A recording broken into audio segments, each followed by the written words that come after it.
noite, gente! Estamos ao vivo mesmo.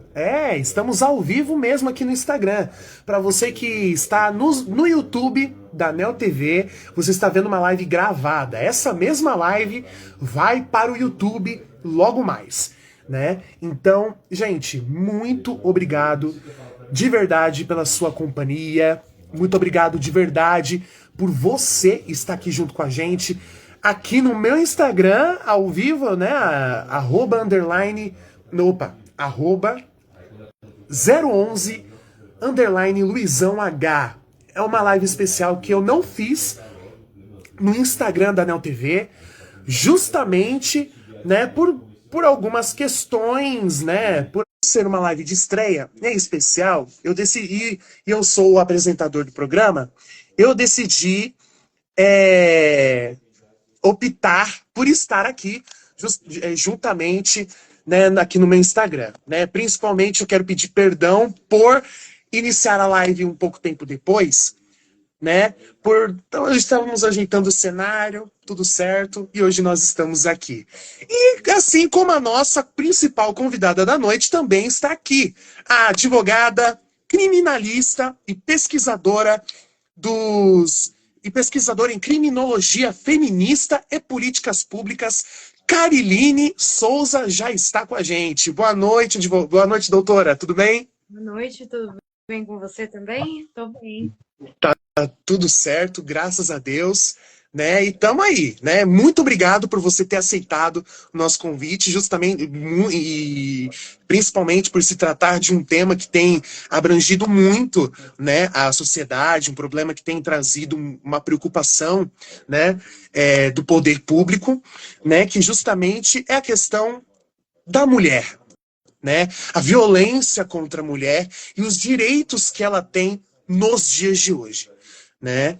E o tema de hoje do nosso programa é feminicídio e os direitos da mulher nos dias de hoje. Até porque tem despertado uma preocupação, né, do poder público, uma preocupação do governo em relação a essas coisas, né, em relação à mulher, principalmente, né? Até porque hoje eu estava vendo uma reportagem que no Rio Grande do Sul, em 8 horas, aconteceu, né, de 3 ou a 4 mulheres morreram, né? Não sei se a notícia é mais ou menos assim, mas tem mais ou menos essa base, né? E essa introdução que eu queria começar aqui, né? Que geralmente no Brasil, né, tem mulheres que estão morrendo, né, nas mãos de seus companheiros, nas mãos de pessoas de homens, né? E tem toda essa questão de machismo, toda essa questão de isso que vem enraizado da sociedade, né? Até porque se não fosse assim, não existia, né, a própria Lei Maria da Penha, que foi instituída, né, no começo dos anos 2000. Né? Então, Cariline, eu já queria começar fazer uma... Cariline não, doutora, né, perdão. Né? Mas tá tudo certo. Né? Eu queria já começar com uma pergunta. Né? Como... Já que a mulher, né, a mente da mulher, ela se sente acuada com um homem que já, né, desde o início dos tempos, o homem sempre foi tido como a pessoa, né, a pessoa que comanda tudo ali. E com o passar dos anos, né, com o passar dos tempos, isso acabou mudando. Né? Isso acabou mudando em relação ao empoderamento feminino, em relação ao que as mulheres, né, têm, ao posicionamento que as mulheres têm tido, né, nesses últimos tempos. Né? Você, como advogada, que já foi, que inclusive já é formada, né, e tem propriedade para falar sobre isso, né? Como as mulheres hoje, né, isso já falando sobre os direitos da mulher, né? Como as mulheres hoje podem se enquadrar de uma forma mais assertiva na sociedade? Até porque Antigamente não tinha isso, né? Hoje que, né, com os últimos tempos, né, principalmente passando essa pandemia e tal, muita coisa tem acontecido e muita coisa tem feito, né? Como é que a mulher pode se colocar na sociedade de uma forma mais assertiva? Vamos lá. Boa noite, né? Muito obrigada pelo convite. Vamos poder É falar um prazer. do tema.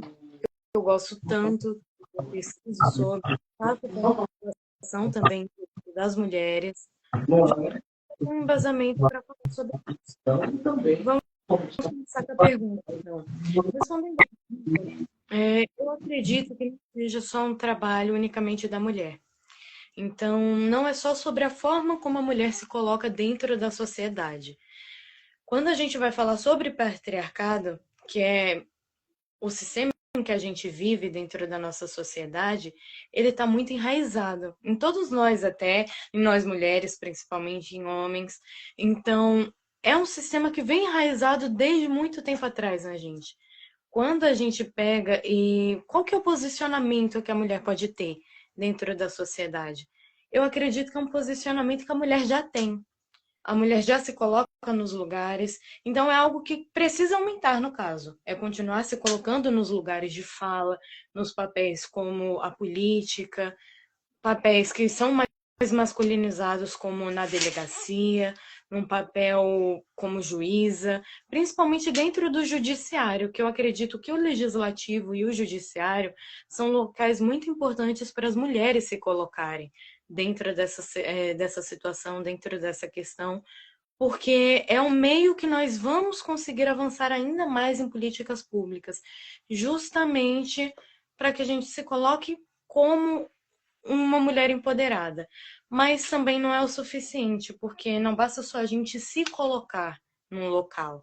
A gente também tem que modificar toda uma estrutura social, porque não é só a mulher se colocar, ela se colocar e ela ser respeitada no lugar que ela está também. Inclusive, foi até o que a Ellen falou aqui embaixo, né? Inclusive, Ellen, você tá fazendo muita falta nas lives. Tem gente me perguntando por que que você não participa, por que que você não traz mais assunto pra gente. Vamos retomar isso aí, pelo amor de Deus, Ellen. Inclusive, se você até quiser entrar aqui, né, para poder dar uma contribuição, porque a Ellen é uma outra questão. A gente, né, doutora, que a gente, né, que a gente já conhece, né, ela e tal, Sim. tem uma capacidade incrível de, né, de fazer isso, né? Mas olha, gente, é trabalho em faculdade, Ellen, a gente entende, tá? Você, logo menos, você vai contribuir com a gente muito com informação aqui. Mas, já falando sobre essa coisa de política em relação à mulher, existe muita resistência sobre a mulher ocupar cargos na política. Sim. Deputada, é, assessora de comissões e tudo mais, da mulher poder se manifestar. E, tipo assim, você acha que na política, hoje, o que, o que precisa ser mudado hoje na política em relação à mulher, até porque tem crescido um pouco, né? A partir do momento que a gente começa a falar, as coisas crescem, né? Algumas coisas mudam, né? Por que será? Você acha que precisa mudar realmente ou trocar o deputado ou educar o deputado? Porque tem alguns casos que, tipo assim, só trocando para poder fazer a coisa acontecer. Mas realmente, você acha que uma dessas formas que são aliadas é a educação a partir do poder público? A gente precisa traçar uma linha quando a gente vai falar sobre isso, né? Então, tem toda uma questão dentro da política que envolve o machismo, né? Que as mulheres elas são colocadas em cargos dentro do próprio partido de confiança. Então, as mulheres são colocadas em subcargos dentro do próprio partido. E daí você veio com a pergunta: é necessário reeducar o deputado? Ou então tirar esse deputado? Claro, tem muita gente que não vê a reeducação como uma saída, né? como algo que vai resolver a situação, mas eu acredito que dentro da própria criminologia também, não só na política, a reeducação talvez seja o caminho mais necessário. Então, a punição em si, tá, ela é boa, ela pode dar até aquela sensação de, ok, nós punimos a pessoa e afastamos, mas vai se repetir. Vai se repetir com outro deputado, pode se repetir com essa outra pessoa em outros cargos públicos. Então, só esse punitivismo, ele não adianta. A reeducação da cabeça desse deputado sobre o papel da mulher dentro da sociedade é muito necessário. Porque não adianta que a gente só retire ele. A gente precisa modificar a cabeça dele sobre a visão dele da mulher na sociedade. Então, o que é a mulher dentro da sociedade para esse deputado? Para ele pensar que ela não deve ocupar um cargo de grande importância. Ou então, até quando uma mulher está falando em plenária, ela não é respeitada, ela não é ouvida. Muitos deputados falam ao mesmo tempo, muitos vereadores falam ao mesmo tempo. Então, acaba que não tem esse respeito. Então, é necessário que haja essa reeducação. Com certeza. Mas agora vem uma outra pergunta que eu gostaria de fazer para você. É que, tendo um processo administrativo com o deputado, já não,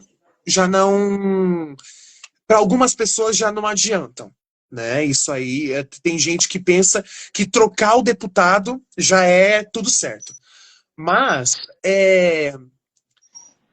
você acha que no Congresso Nacional, principalmente na questão de justamente dessa educação, deveria haver algum tipo de comissão para justamente de educação, onde todos os deputados, sejam homens ou mulheres, ou se até mesmo quiserem colocar somente os homens para poder falarem, para poder dizerem alguma coisa em relação à mulher, sobre o lugar, sobre o poder de fala, até porque tem surgido muitas questões, né?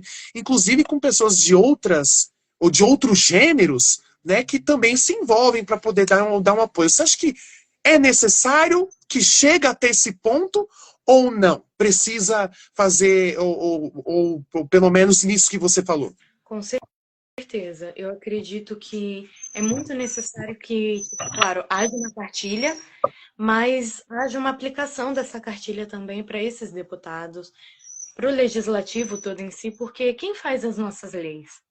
Não somos nós, são as pessoas que representam a gente. Então, essas pessoas que representam a gente, elas olham para a mulher de maneira adequada, elas fazem leis direcionadas para a mulher. Então, claro, é necessário que, além do debate, da conversa, haja uma educação de todos os envolvidos no legislativo sobre isso, porque são as pessoas que vão direcionar a nossa sociedade para algum caminho, são as pessoas que vão criar leis. E a gente, claro, tem ótimas leis, como a Lei Maria da Penha, mas também que ela só foi instituída depois que o Brasil foi condenado no Tribunal Penal Internacional, né? E também a gente tem a lei do feminicídio, que é o tema principal dessa live. E quando a gente entra nessas questões, a gente vê que tem muitas lacunas dentro dessas próprias leis. Falta o quê? Tanto que na Lei Maria da Penha tem um artigo, salvo engano é o 35 ou 45, que ele fala justamente sobre essa necessidade de reeducar as pessoas, de reeducar o agressor. Então, por que a gente também não pode reeducar um deputado, um senador, as pessoas que fazem as nossas leis, porque nós precisamos de pessoas que representem os nossos interesses. E quem melhor para representar os nossos interesses do que pessoas educadas sobre isso? Ah, então, com certeza. Opa, agora foi. Com certeza, né? Eu acredito muito nisso, né? Até porque, tipo assim, a educação é uma das formas de transformação, né? Mas isso a partir do momento quando a gente abre o nosso entendimento para a educação, né? Para poder receber alguma coisa, né? De útil, de que realmente vai fazer alguma coisa, né? Suicídio e tal. a gente percebe que a violência contra a mulher tem crescido de forma gradativa, né? Mas eu queria já começar com essa pergunta. Se há falta de lei no Brasil, realmente há falta de lei no Brasil gigantesca que não prioriza a mulher do jeito que deveria ser priorizado. O que é preciso ser mudado, principalmente na polícia? Porque realmente a polícia está ali nessa linha de frente. E que existe policial corrupto? Existe policial corrupto. Existe muito policial corrupto que não cumpre aquilo que é preciso ser cumprido, que não faz aquilo que é preciso ser feito, né?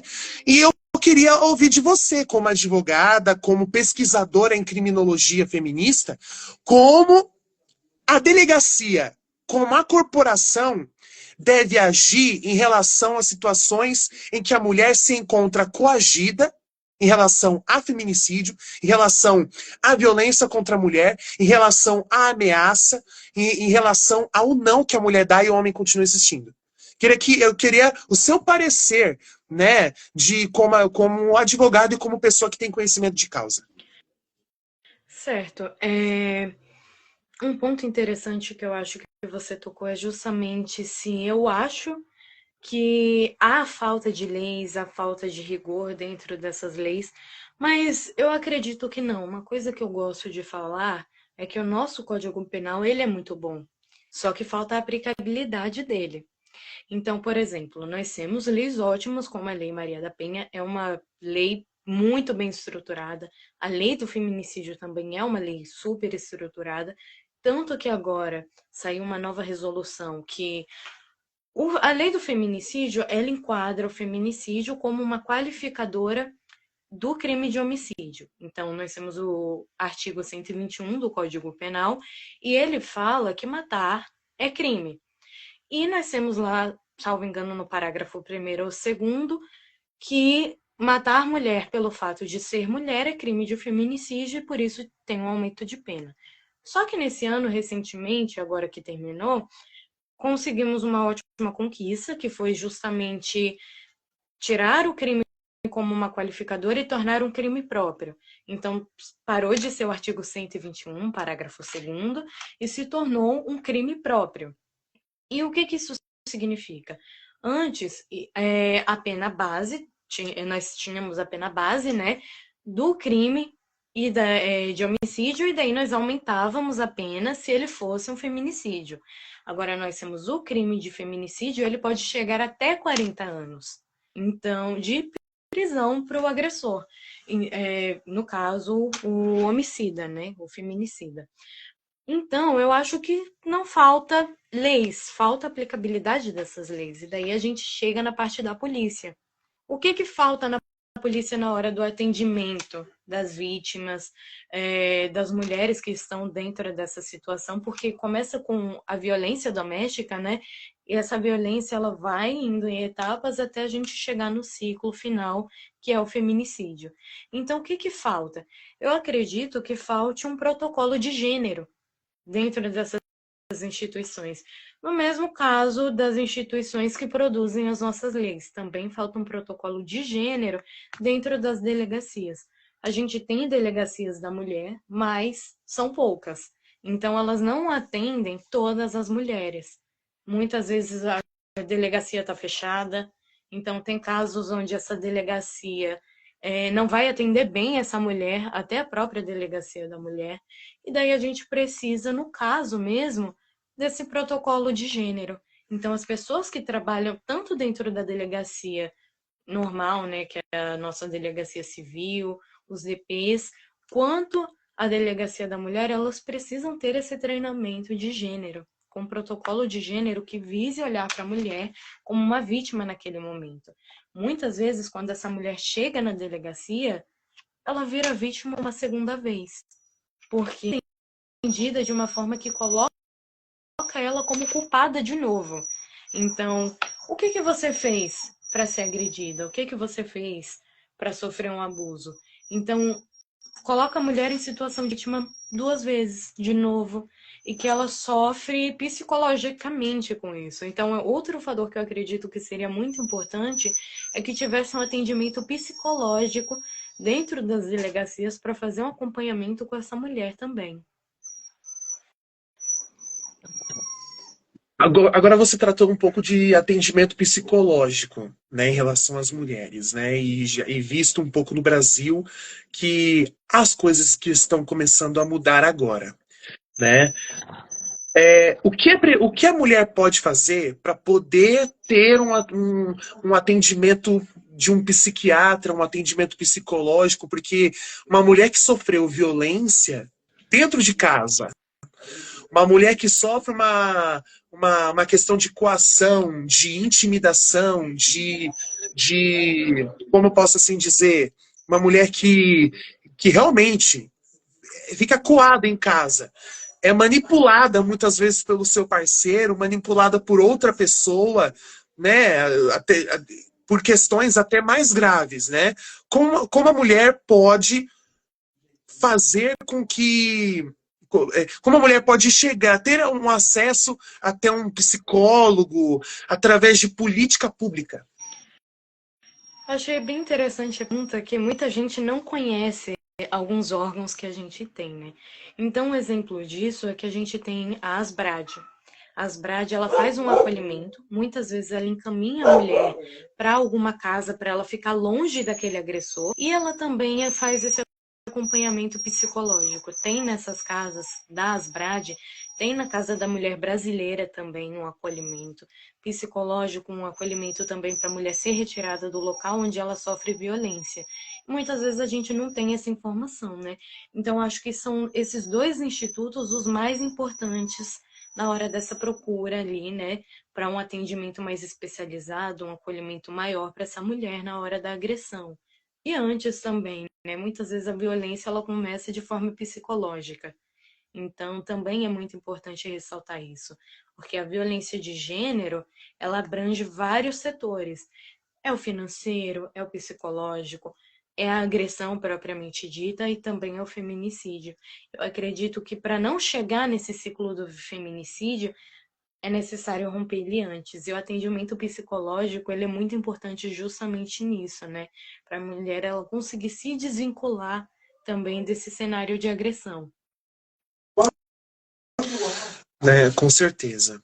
E agora tratando um pouco mais de um assunto que também, indo para algo mais grave que chega ao feminicídio, é o estupro, é o abuso da mulher, que muitas vezes acontece em lugares públicos, acontece em casa, acontece em lugares onde se menos espera.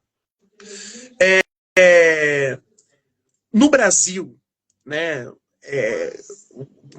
ao dia, mais ou menos, uma ou duas mulheres acontece um episódio de estupro, né? Acontece isso, né? Em alguns casos até estupro coletivo, né? Infelizmente, né? E eu queria ouvir de você, doutora, né?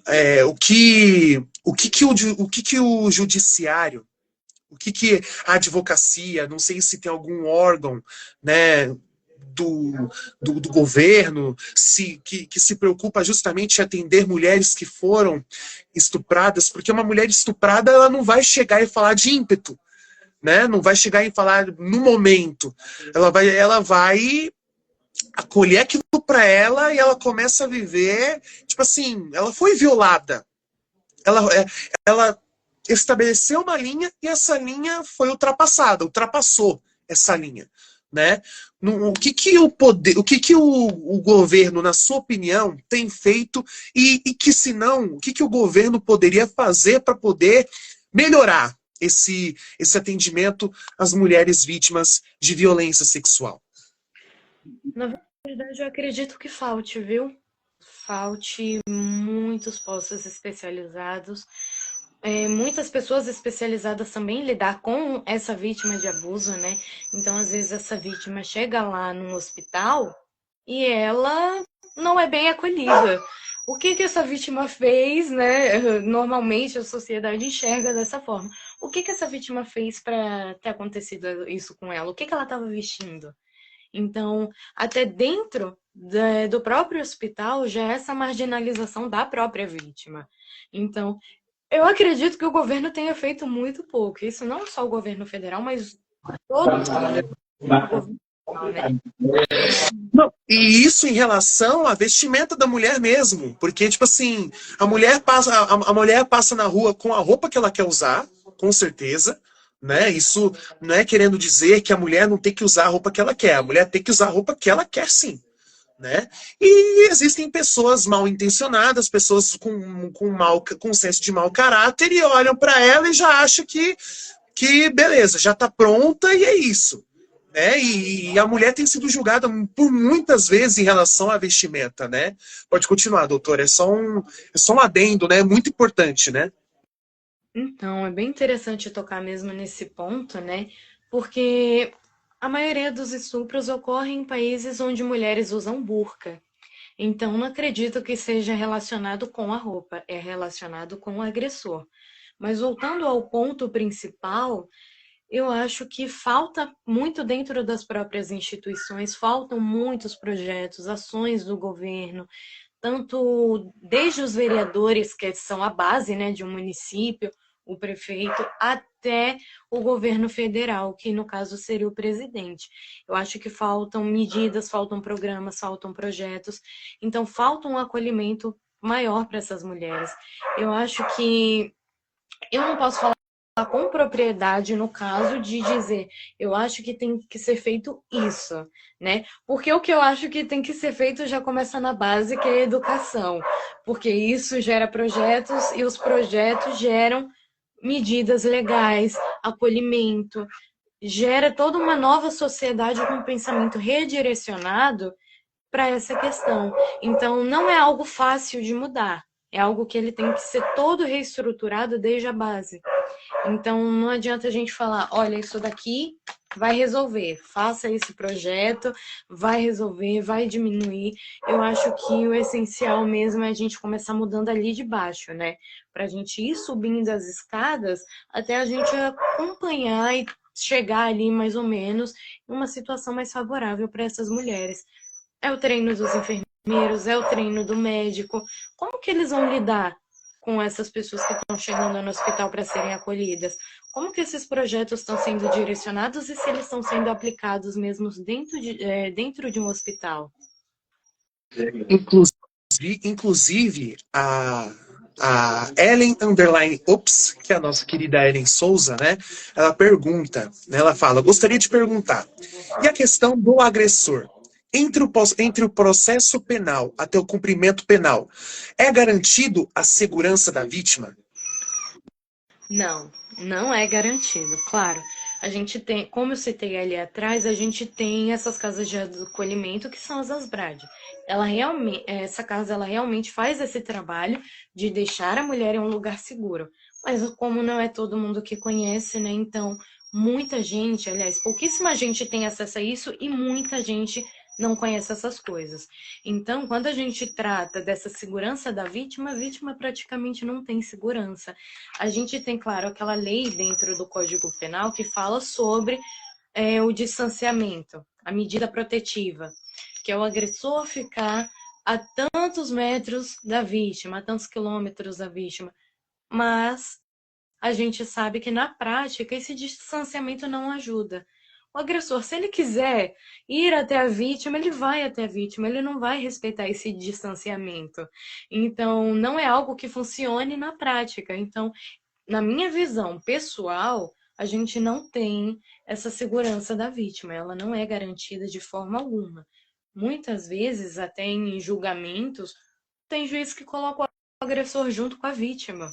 Então, isso é de uma desumanização com a vítima, com a pessoa que está ali já naquela situação de vulnerabilidade, ela é colocada na frente do agressor. Ela não tem proteção nem psicológica e nem aquela proteção física também, porque ela vai estar sujeita e passível a todo tipo de violência enquanto o agressor estiver na rua ou então ele não for reeducado.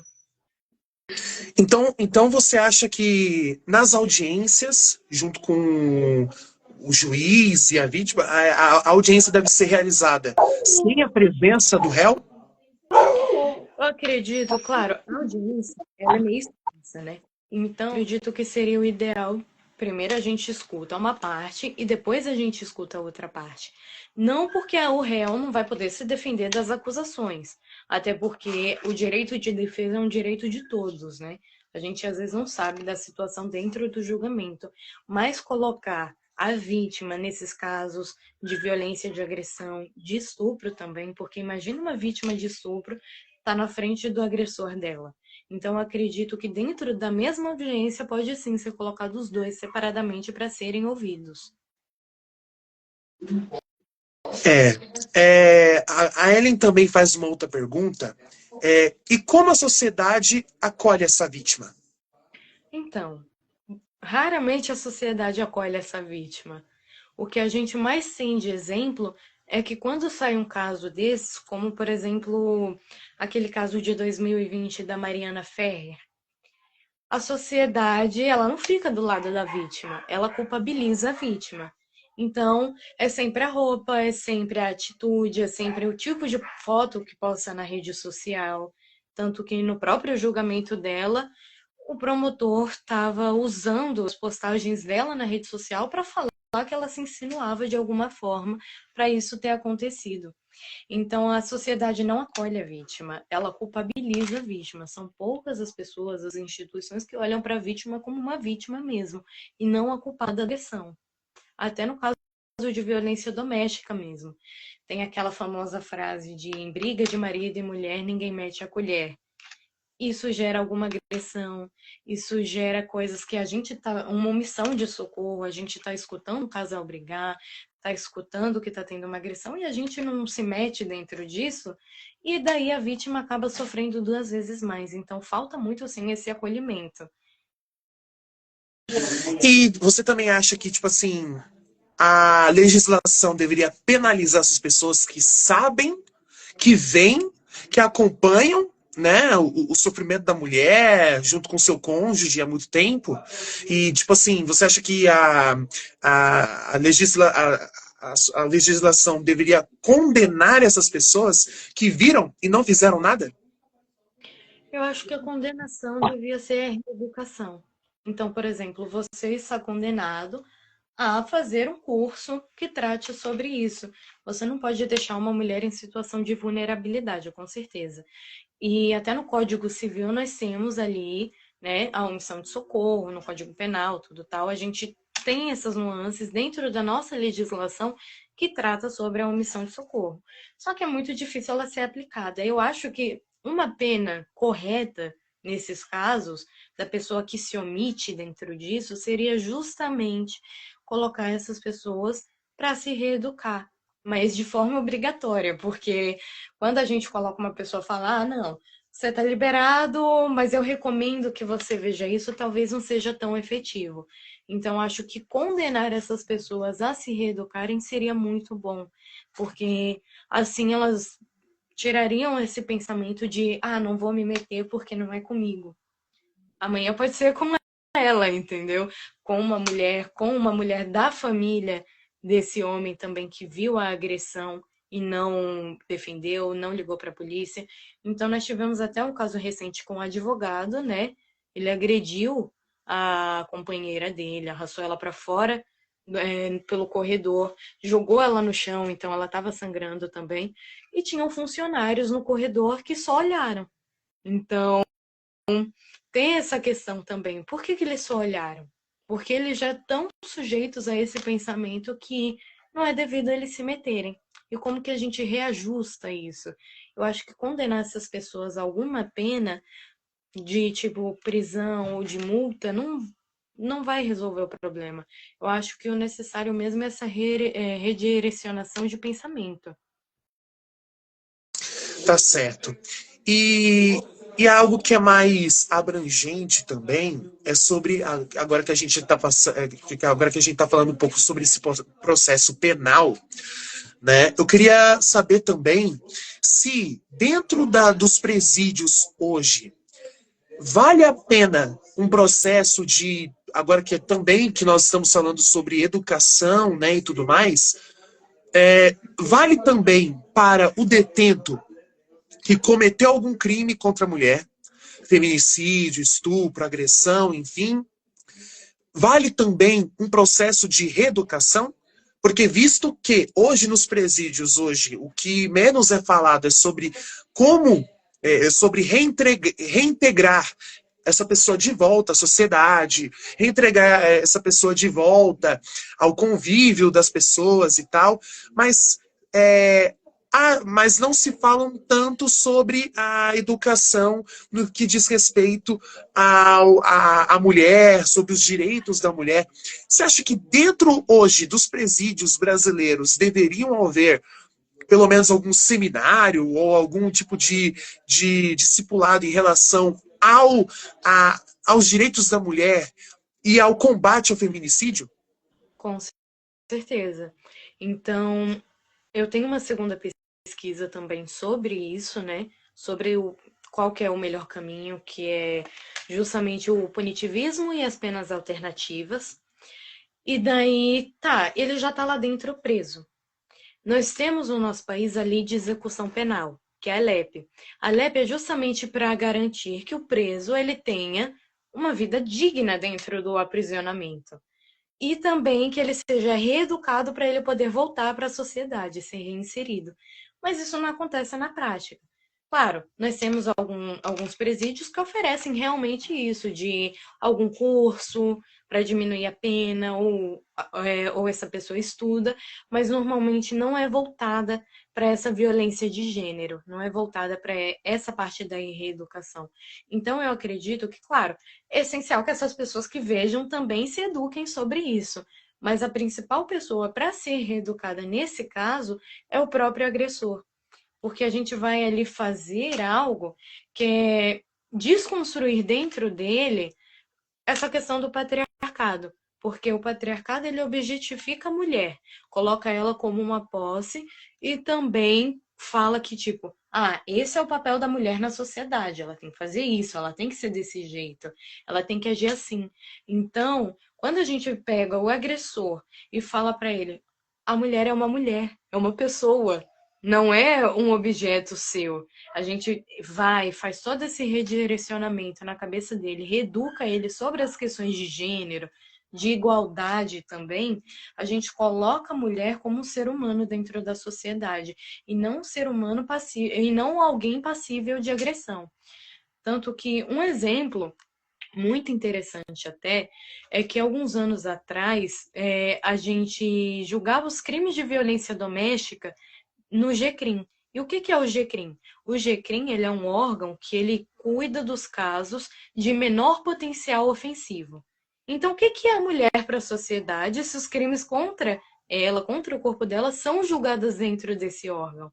Então, a gente precisa não só reeducar o sistema, a gente precisa reeducar o agressor também, porque senão ele vai ficar num ciclo.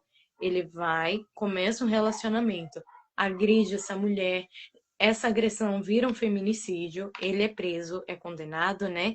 Cumpre a pena dele, ele sai, ele começa outro relacionamento e ele vai repetir a mesma coisa com essa outra mulher, porque ele não enxerga a mulher como um ser humano, não como alguém igual a ele e que ele tem direito sobre essa pessoa. Então, eu acho que é muito essencial que a gente faça justamente a reeducação dessa pessoa.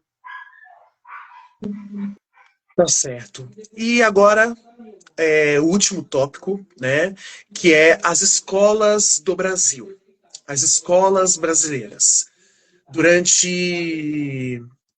Durante 6 anos, estudávamos numa escola onde em todos esses anos aconteciam episódios, inclusive é a mesma na qual a doutora estudou, né? E não se. Eu acho que das vezes em que eu via que na escola havia alguma política para, para as meninas, porque acontecia. Infelizmente acontecia. Né? Alguns episódios de incômodo por parte da mulher, porque alguma outra pessoa não estava agindo da forma correta com ela, né? O que que a direção, agora trazendo um pouco mais a responsabilidade da Secretaria de Educação, né? O que que a Secretaria de Educação pode fazer com essas escolas para defender as meninas que vão para a sociedade mulheres, terminam a escola mulheres, né? Em relação a toda essa coisa de direito e tal, até porque durante a pandemia eu e a Ellen, a gente conversava muito nas lives, né, sobre essa questão da mulher, questão do racismo, né, e tudo mais. Inclusive, ela até comentou aqui, vou ler aqui o comentário dela.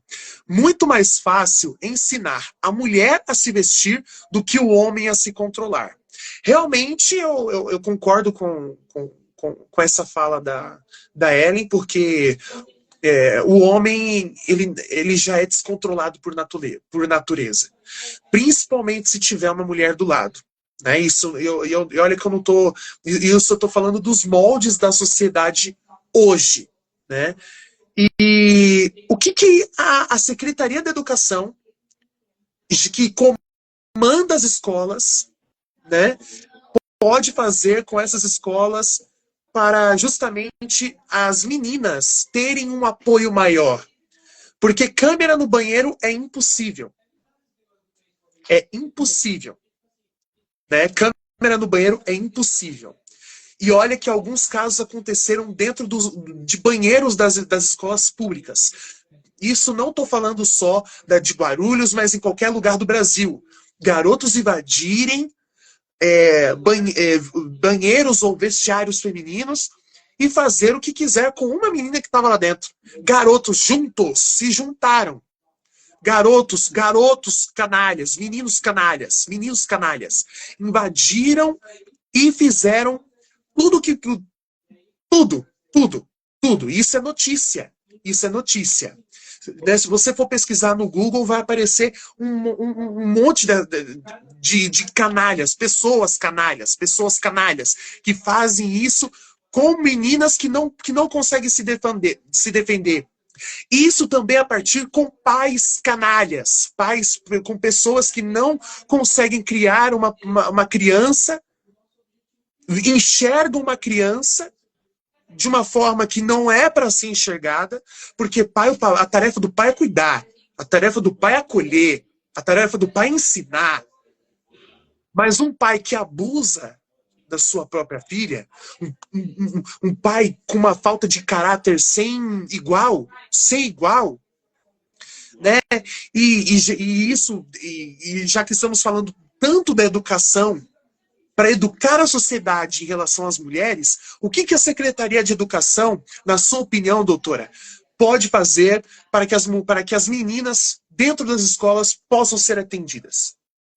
É até engraçado quando a gente fica batendo muito num tópico, né, que é justamente a educação, a reeducação, mas é porque é o necessário, é o que muda as coisas, né?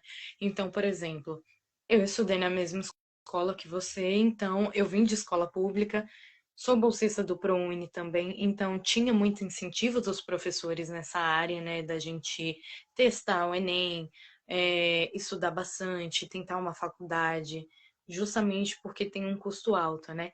E daí quando a gente entra também dentro do que a escola pode fazer, por que a escola incentiva tanto? Claro, é o correto a escola incentivar tanto que a gente busque horizontes maiores, que a gente tente uma bolsa na faculdade, mas falta algo. Por que a escola ela não ensina como as mulheres devem ser tratadas?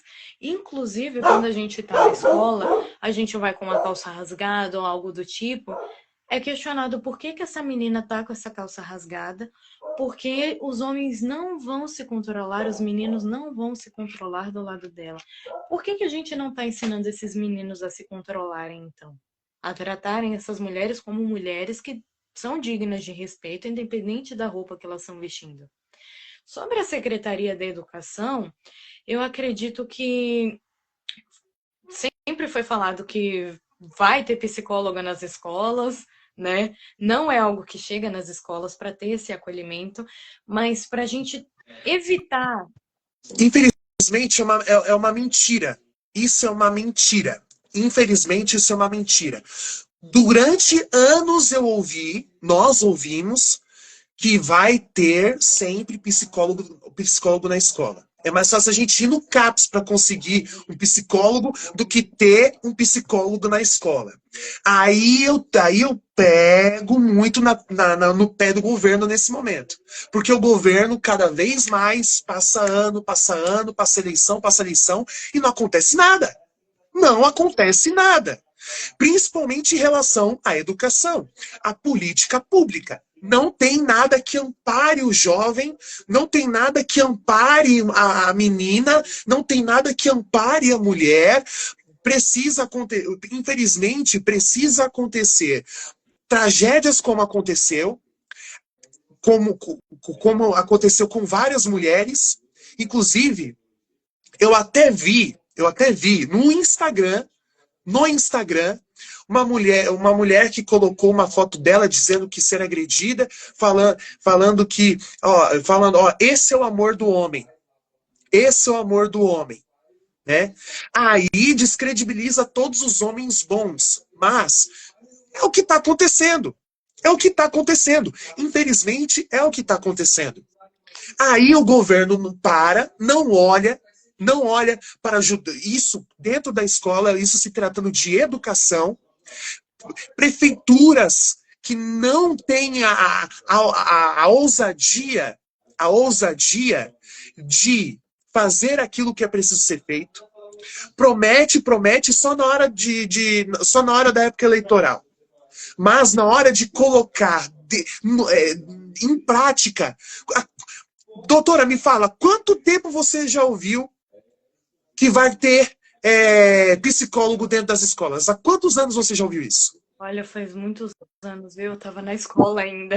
Então, já faz mais de 10 anos que eu escuto essa conversa, né? De ter psicólogos na escola. É algo que, se realmente tivesse, se a gente passe para frente, eu acho que já seria muito bom, porque iria acolher essas vítimas, né? Mas eu acho que, além de acolher as vítimas, seria ideal que não houvessem vítimas, né? Então, a própria culpabilização começa ali dentro da escola, do por que você veio com essa calça rasgada? Entendeu? Você não pode vir com essa roupa porque você está mostrando o seu joelho, por exemplo, e o seu colega do lado, ele vai ficar olhando, ele vai te assediar por isso, ao invés da gente fazer essa reeducação. E daí a gente entra na parte da secretaria, né, de educação, e a secretaria de educação, ela não olha para isso. Os casos, eles continuam ocorrendo. Não há nenhum curso para essas pessoas que cometem esses atos. Também não há nenhuma matéria dentro da grade escolar, que isso, no caso, seria mais a nível de governo federal, mas também não há nenhuma matéria que tenha um protocolo de gênero, que ensine essa perspectiva de gênero para dentro da sala de aula. Você não consegue respeitar a sua colega que estuda ali todo dia, como você sai sendo um homem que vai para a sociedade e respeita as outras mulheres do seu convívio. As mulheres que não estão no seu convívio. Falta muito apoio da Secretaria de Educação para tomar medidas educacionais, medidas preventivas, medidas também que, além de preventivas, isso depois que, infelizmente, às vezes, mesmo com essas medidas, vão ter vítimas, também não tem um acolhimento. Então, também precisa desse acolhimento. E agora, se tratando de política pública, né, as prefeituras, o governo, a gente sempre ouviu há muito tempo que isso já ia acontecer, que vai acontecer, e não acontece. Não acontece. Para você ter, eu estou a ponto de pedir de volta, eu quero a devolução de todos os meus impostos, porque não estão cumprindo aquilo que é preciso ser cumprido. Não estão fazendo políticas públicas da maneira que precisa ser cumprida. A gente é ótimo para ser massa de manobra de político. É fácil apoiar na hora. Mas agora, para ser apoiado pelo próprio político em relação à política contra a mulher, isso não tem. Não tem. Aí vem a pergunta da Ellen. Governo não paga professor. O acompanhante do autista. Imagina o psicólogo da escola. Acho que não é uma pergunta, é uma afirmação, né? Não tem como. Não tem como. Hoje, para o autista conseguir um transporte gratuito, demorou muito tempo. Demorou muito tempo. Isso porque não tinha informação lá atrás sobre o autismo. Não havia nenhum tipo de informação sobre o autismo lá atrás. Não houve. Hoje é que está sendo falado isso. Hoje é que está sendo dito isso. Inclusive, tem até uma pessoa que eu conheço que falou, Xia, só agora que estão dando esses cordãozinho de autista, só agora? Para que eu vou usar? Se eu quisesse realmente usar, teriam dado, distribuído, teriam se preocupado lá atrás. Lá atrás. Eu não vou usar isso aqui. Agora, não vou usar. Não vou usar. E realmente, parando para pensar, eu concordo. Eu concordo, porque se a gente quisesse realmente acabar com o mal pela raiz, a gente tinha investido. A gente tinha feito aquilo que é preciso ser feito. A gente não esperava várias mulheres morrerem na mão de seus companheiros. A gente não precisava esperar várias pessoas serem estupradas, várias pessoas serem abusadas, várias pessoas serem realmente abusadas ali,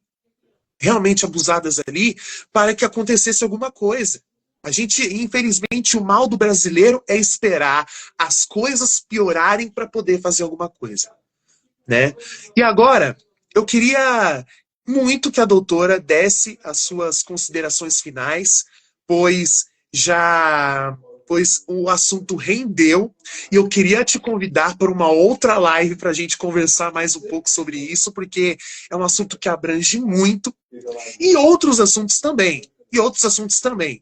E eu quero lançar o desafio para Ellen. Ellen, em nome de Jesus, pelo amor de Deus, você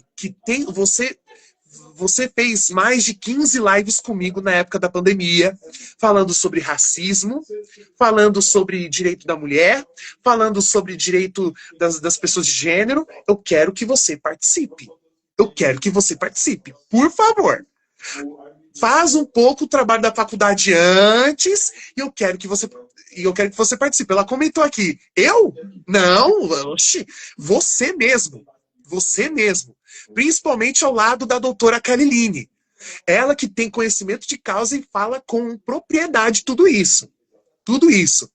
Né? Eu quero que você participe. Eu vou organizar, vou te chamar e quero que você participe. Agora, doutora, queria que você desse suas considerações finais, né? Agradecendo muito a sua presença aqui. Eu acredito, hoje rendeu porque o assunto realmente rende, não só porque é assunto, mas também é o direito da mulher acima de tudo. Por favor, doutora. Bom, muito obrigada, né, pelo convite. É sempre bom falar nesses assuntos. É muito importante quando a gente debate, quando a gente continua incomodando com esses debates, porque é muito importante quando a gente senta e fala sobre isso, porque só da gente fazer isso, a gente já move muita coisa dentro do sistema, né? Porque a gente não fica calado. Se a gente pega, senta e debate esse assunto que é a violência de gênero, que é o feminicídio, a gente alerta as pessoas, a gente comunica, a gente educa também. Então, eu acredito que seja algo muito importante dentro da sociedade que a gente faça isso. Então, foi muito bom, né, poder falar sobre esse assunto. E por mim, eu falava mais 2 horas seguidas, porque é um assunto muito extenso, que tem muita coisa. Ele fala sobre as mulheres negras também dentro da sociedade. Ele fala muito sobre o agressor também. Ele fala sobre todos os tipos de violência de gênero. Ele traz dados muito alarmantes também dentro da nossa sociedade nessa questão da violência contra a mulher. Então, é um assunto que eu gosto muito de debater. É muito importante, né? Quando a gente sabe que uma mulher não está 100% segura enquanto não houver julgamentos, justiça com uma perspectiva de gênero. Então, Foi um prazer, foi uma honra poder falar sobre isso. E eu gostei muito do convite. E nas próximas estamos aí também para debater sobre isso, para falar mais sobre o assunto. Essa é Caroline Souza. Ela é advogada formada, advogada criminalista e pesquisadora em criminologia feminista e políticas públicas. Caroline, muito obrigado pela sua participação aqui. Né? Eu gostaria também de agradecer a todo mundo que participou também. Inclusive, essa live já está sendo exibida também no YouTube. Se você, eu peço para que vocês comentem, que vai ser um prazer para a doutora ver os comentários de todos nós, para mim também, né? E esse olha, é especial porque esse é o primeiro programa. Na próxima vai ter muito mais. Não sei quando. Vamos reunir assunto, vamos reunir pauta, vamos reunir tudo para que a gente consiga entregar o melhor da informação. Até porque esse foco do programa é informação.